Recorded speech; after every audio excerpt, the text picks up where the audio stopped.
tornamos herdeiros da promessa, assim como foi Abraão, pela fé no Cordeiro de Deus que tira o pecado do mundo. A Bíblia diz que se amarmos ao Senhor, obedeceremos também os seus mandamentos. Porque aquele que ama ao Senhor, obedece os seus mandamentos. Pelo contrário, este é mentiroso, porque a Bíblia não mostra quem ama a Deus sem obedecer a palavra do Senhor. Até agora não se converteu ao Evangelho de Jesus Cristo. Continuando, vamos para o tópico 1, a instituição da Páscoa. Primeiro subtópico, livramento nacional. Para o povo de Israel, a Páscoa representa o que o dia da independência significa para um país colonizado por uma metrópole. Mas ainda essa magna celebração significa a verdadeira libertação experimentada por uma nação expressada pela liberdade espiritual do povo para servir ao Deus Criador. Êxodo capítulo 12, versículo 1 ao 13, versículo 16. Historicamente, foi o último juízo sobre o Egito e a provisão do sacrifício pascal que possibilitaram o livramento da escravidão e a peregrinação do povo judeu rumo à terra prometida. Êxodo 12, versículo 19, Êxodo 12, versículo 29 a 51. Então, a libertação do povo de Israel, meus amados, foi um livramento que Deus concedeu à nação de Israel. Pois eles há mais de 430 anos, eles dependiam politicamente e religiosamente de Faraó, do Egito. A cultura egípcia passava a influenciar eles durante todo esse tempo, desde a época de José, não é, quando ele era governador, em que Jacó, junto com seus irmãos, vieram para o Egito devido à seca.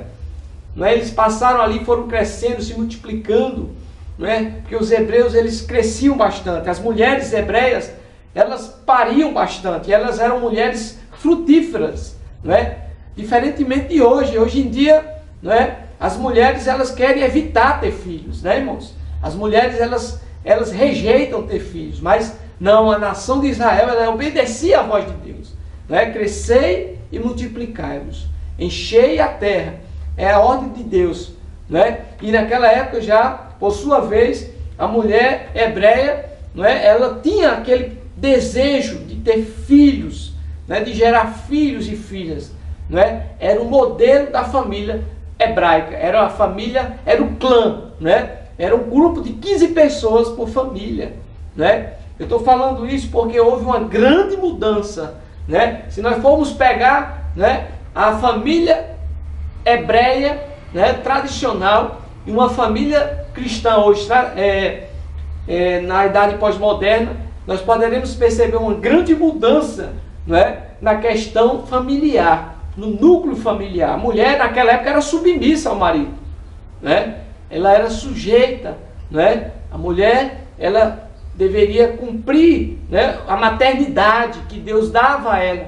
Era o privilégio dela, era por sua vez ser uma mãe, né, irmãos? Como Sara desejava, né, ardentemente, né, a maternidade. E hoje nós podemos ver, né, uma grande mudança nos padrões familiares, né? Isso já decorrente também do final dos tempos, em que estamos vendo muitas não querem mais ter filhos, né? E muitas têm filhos, mas por sua vez não querem mais ter filhos. Então vamos continuando aqui na lição para não perdermos o foco da lição. Israel foi liberto, né, a nação de Israel, da escravidão do Egito, depois de 430 anos, por intervenção da mão de Deus. O braço forte do Senhor interviu, não é, mudando ali o cativeiro de Israel.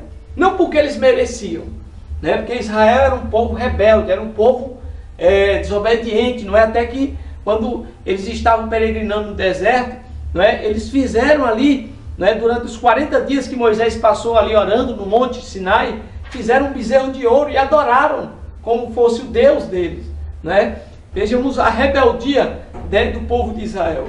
Eles eram um povo rebelde, um povo que se reclamava, né, de Moisés, se reclamava porque no deserto não tinha pão, não tinha água, né? Era um povo murmurador, né? Era um povo, não era porque eles eram bonzinhos que Deus fez tudo isso, é porque Deus tinha falado que ele faria da descendência de Abraão uma nação, né, numerosa, como as estrelas do céu, e numerosa como os grãos de areia. E essa nação, ela entraria na terra que mana leite e mel, a terra prometida, que não era o Egito. O Egito não era a terra que Deus tinha prometido a Abraão, né, irmãos? Ali foi um período que eles passaram, né, de deserto, um período de experiência, né, um período que eles perceberam, né, irmãos, que a nação deles precisava de libertação, de independência, né, política e religiosa, porque eles não eram livres para adorar o Deus de Israel. No Egito era proibido adorar o Deus de Israel.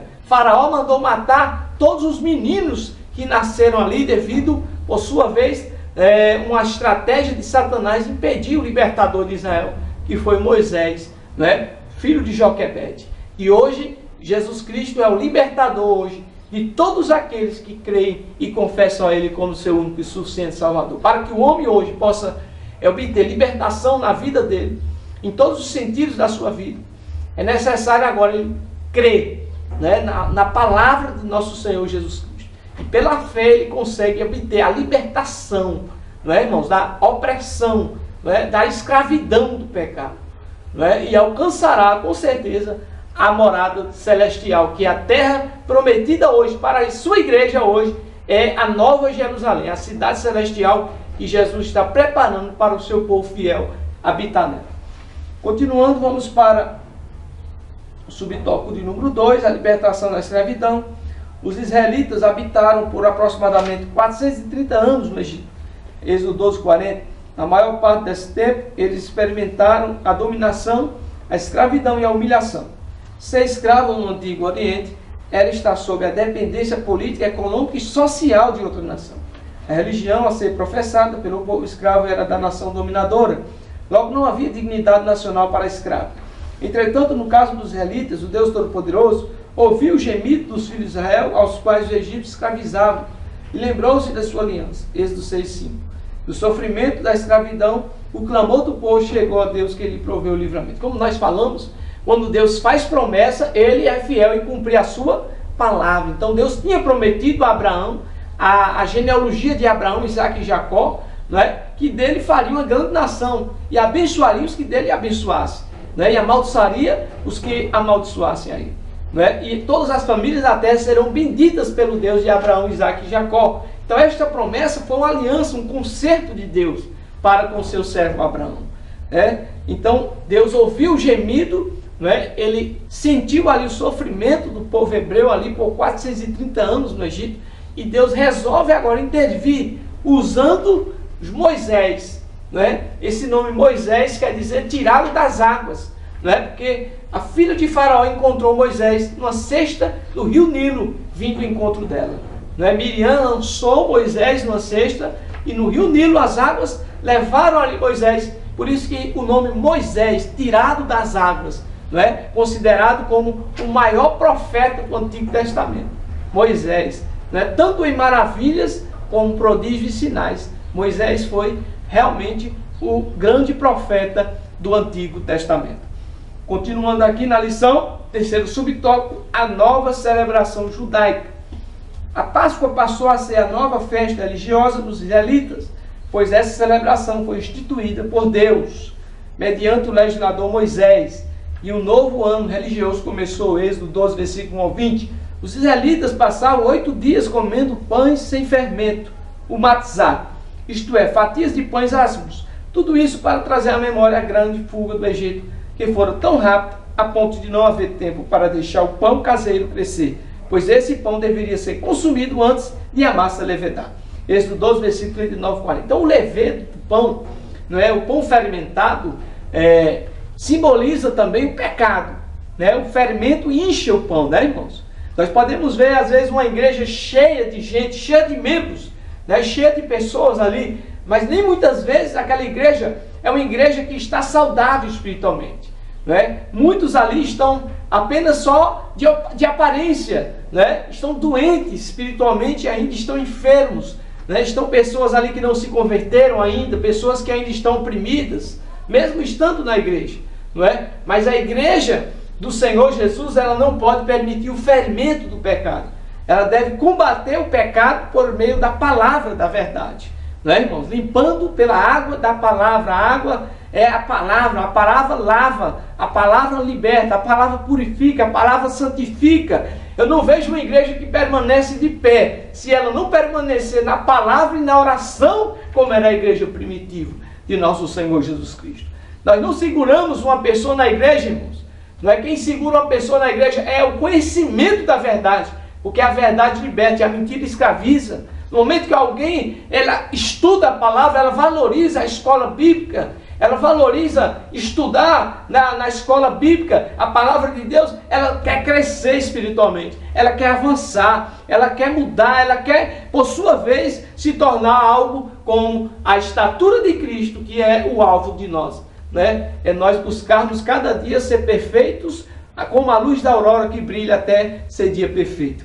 Então, é mais um incentivo para a igreja valorizar o ensino da palavra, né? O estudo da palavra de Deus. Enquanto a igreja não acordar, não se despertar, que sem estudar a Bíblia não consegue avançar, né? Infelizmente, muitas vezes veremos crentes caquéticos, doentes espiritualmente, pessoas que estão fracas, frias, mornas, porque não se alimenta da palavra de Deus. Mas o Senhor Jesus disse que nem só de pão viverá o homem, mas de toda palavra que sai da boca de Deus. Amém? Então, se ele falou isso, é porque ele sabe do valor do ensino da palavra, né? Quando nós estudamos a palavra de Deus, nós avançamos, nós crescemos na graça e no conhecimento de nosso Senhor Jesus Cristo. Tópico 2, o Cordeiro da Páscoa. Primeiro subtópico, o Cordeiro no Antigo Testamento. No Antigo Testamento, o Cordeiro constituía parte fundamental